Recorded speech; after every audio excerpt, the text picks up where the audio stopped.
तालिबान जो कि अभी तक एक लेजिटिमेसी नहीं हासिल कर सके, पड़ोसी ममालिक में पाकिस्तान एक सख्त किस्म का मौक़िफ़ रखता है उनके हवाले से कि वो ताउन नहीं करते दहशतगर्दी को कंट्रोल करने के हवाले से, तो वो फ्लेक्सिबिलिटी दिखा सकते हैं, अमेरिका उनको कायल कर सकता है।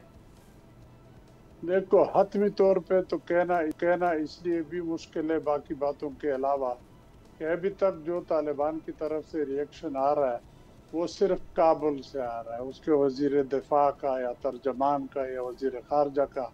लेकिन कंदहार से मेरे इल्म के मुताबिक अभी तक कोई रिस्पांस, कोई रिएक्शन नहीं आया। जो इनका अमीरुल मोमिनीन है, फाइनल डिसीजन तो उसी की है।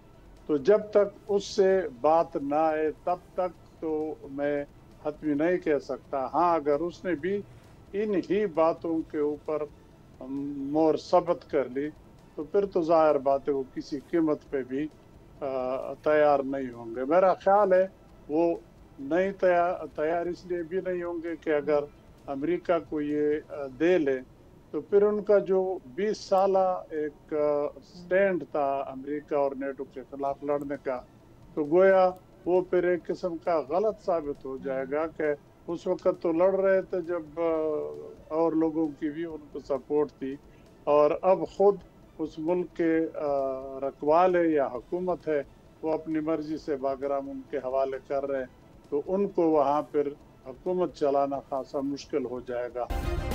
सब्सक्राइब करें और बेल दबाएं ताकि कोई खबर रह न जाए।